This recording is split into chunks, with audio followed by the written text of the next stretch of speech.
Medical കോളേജിൽ പോയിട്ട് വന്നുകൊണ്ടിരിക്കുക. കണ്ണൻകുട്ടിയുടെ പല്ലെടുക്കാനായിട്ട് വന്നതാണ്. കണ്ണൻകുട്ടിയുടെ പല്ലെടുത്തു. ഭയങ്കര കരച്ചിലും പ്രശ്നമൊക്കെ ഇപ്പോഴും ഇത്തിരി അവിടെ വെച്ചിട്ട് ബ്ലഡൊക്കെ നിന്നതായിരുന്നു. പഞ്ഞിയൊക്കെ മാറ്റി. പക്ഷെ അവൻ ബലം പിടിക്കുമ്പോൾ ഇത്തിരി വരുന്നുണ്ട്. അപ്പൊ ഞാൻ ടവില് വെച്ച് കൊടുത്തിട്ട് അത് കടിച്ചിരിക്കുകയാണ് കേട്ടോ. അപ്പൊ കണ്ണന്റെ ഞങ്ങൾക്ക് ഭയങ്കര പേടിയുള്ള കാര്യമാണ് അവന്റെ പല്ലെടുക്കുന്നതൊക്കെ.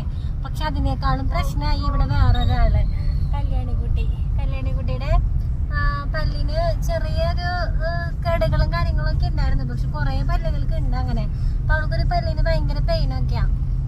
അപ്പൊ അത് ഒരെണ്ണം എടുത്തെന്ന് പറഞ്ഞാൽ അത് പല പീസുകളായിട്ട് അങ്ങോട്ടും ഇങ്ങോട്ടൊക്കെ അതിന്റെ വേരുകളൊക്കെ ഇതായി നിൽക്കായിരുന്നു. അപ്പൊ 3-4 പീസൊക്കെ ആയിട്ടാണ് അത് എടുക്കേണ്ട വന്നത്. അപ്പൊ അവൾക്ക് ഭയങ്കര പെയിനായി. അവൾ ഇപ്പോഴും ഇത്തിരി ബ്ലഡൊക്കെ വന്ന് ഭയങ്കര കരച്ചിലൊക്കെ ഇരിക്കാൻ.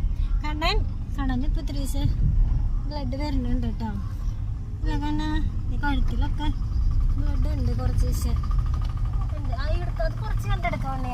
അവൾക്കത് എടുക്കണം എന്ന് പറഞ്ഞ് ഇങ്ങനെ ഇരിക്കുക. ഐസ്ക്രീം കട കാണുമ്പോഴേ എടുക്കാട്ടാ.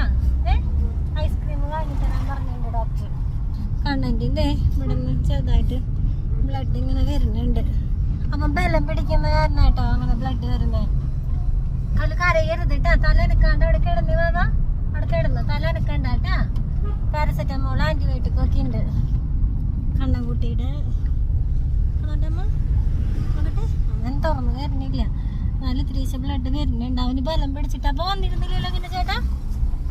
ഇവനിപ്പോ ആദ്യം വിഷമമൊക്കെ മാറി സന്തോഷം വന്നപ്പോ പിന്നെ ബലം പിടുത്തം തുടങ്ങി. അതാ വന്നു തുടങ്ങി ബ്ലഡ്. തുടച്ചു കൊടുക്കട്ടെ.